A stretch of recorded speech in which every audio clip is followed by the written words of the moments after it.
সুপ্রিয় দর্শকবৃন্দ, আসসালামু আলাইকুম রহমতুল্লাহি ওয়া বারাকাতুহু। তৃতীয় শুভেচ্ছা নেবেন, আশা করি সকলেই ভালো আছেন। আজকে সকাল থেকে বাংলাদেশের সংবাদ মাধ্যমগুলোতে একটি খবর বেশি বেড়াচ্ছে। সেটি হলো বর্তমানে ইসরায়েলের আকাশে একদল কাক উড়াউড়ি করছে। তো বাংলাদেশে কাককে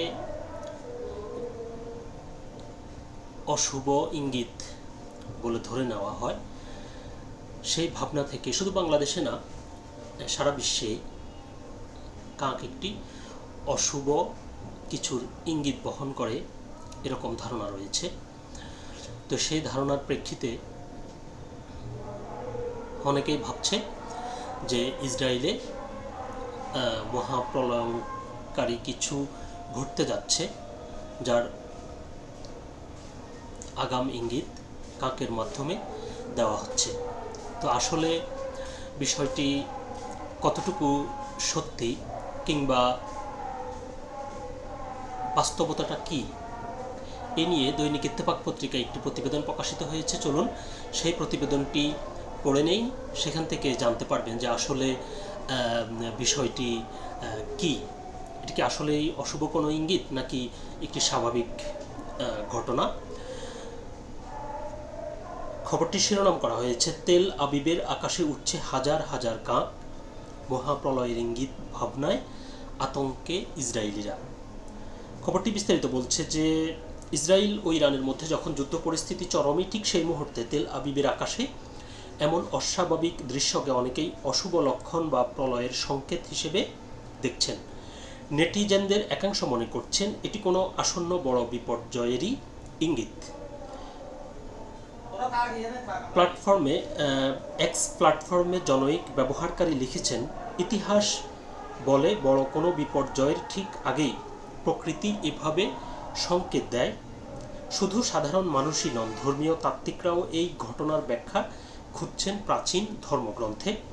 অনেকেই বাইবেলের বুক অব রেভেলেশন এর 19-17 নম্বর আয়াতের কথা টেনে এনেছেন। সেখানে বর্ণনা করা হয়েছে যে কোনো এক মহাপ্লাবন বা বিশাল যুদ্ধের আগে এভাবেই আকাশের পাখিরা কোনো এক বিশেষ স্থানে জড়ো হবে। ডেইলি মেইলের এক প্রতিবেদনে বলা হয়েছে, তেল আবিবের এই চলন্ত কালো মেঘ অনেক ধর্মপ্রাণ মানুষের মনেই ভয়ের উদ্রেক করেছে। পাখিদের এই অদ্ভুত আচরণ নিয়ে মানুষের ভীতি নতুন কিছু নয়। ইতিহাসের পাতায় চোখ রাখলে দেখা যায় প্রাচীন রোমানরা পাখিদের গতিবিধি পর্যবেক্ষণ করার জন্য আলাদা একদল পুরোহিত নিয়োগ দিত, যাদের বলা হতো অগার। এই পুরোহিতরা পাখির উড়াউড়ি বা ডাক শুনে নির্ধারণ করতেন রাষ্ট্র কোনো যুদ্ধে যাবে কি না, কিংবা নতুন কোনো নেতা নির্বাচিত হবে কি না। একইভাবে ব্রিটিশ রাজতন্ত্রের সাথে জড়িয়ে আছে টাওয়ার অব লন্ডনের দাঁড় কাকদের গল্প। প্রচলিত আছে, যদি কোনোদিন এই টাওয়ার থেকে দাঁড় কাকগুলো চলে যায় তবে পতন ঘটবে ব্রিটিশ রাজ সিংহাসনের। এই প্রাচীন বিশ্বাস এতটাই বদ্ধমূল যে আজও সেখানে কমপক্ষে 6টি দাঁড় কাককে রাষ্ট্রীয়ভাবে লালন পালন করা হয়। তেল আবিবের ঘটনার পর এই ধরনের প্রাচীন লোকগাথাগুলো আবার নতুন করে আলোচনায় উঠে আসছে।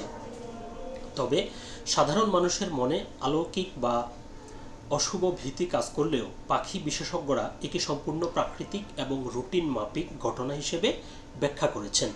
পক্ষীবিদদের মতে ইসরায়েল বিশ্বের অন্যতম ব্যস্ত বার্ড ফ্লাইওয়ে বা পাখির পরিযায়ন রুট। প্রতি বছর বসন্তকালে প্রায় 50 কোটি পাখি এই আকাশপথ ব্যবহার করে উত্তর থেকে দক্ষিণে পাড়ি জমায়। বিশেষজ্ঞরা বলছেন, ইসরায়েলে হুডেড ক্রো বা এক বিশেষ প্রজাতির হুদুদ কাক খুবই সাধারণ। মার্চ মাসে এদের প্রজনন ও বাসা তৈরির সময় হওয়ায় এরা দলবদ্ধভাবে বিচরণ করে। শহর এলাকায় খাবারের সহজলভ্যতা এবং সুউচ্চ দালানগুলোর আশ্রয়ে পাখিরা প্রায়ই এভাবে বড় ঝাঁক তৈরি করে। বিজ্ঞানীদের মতে এটি কোনো অতি প্রাকৃতিক ঘটনা নয়, বরং ঋতু পরিবর্তনের সাথে পাখিদের খাপ খাইয়ে নেওয়ার একটি সাধারণ প্রক্রিয়া। পরিবেশগত কোনো বিপর্যয় বা হঠাৎ কোনো শব্দের কারণেও পাখিরা এভাবে আতঙ্কিত হয়ে আকাশে উঠতে পারে।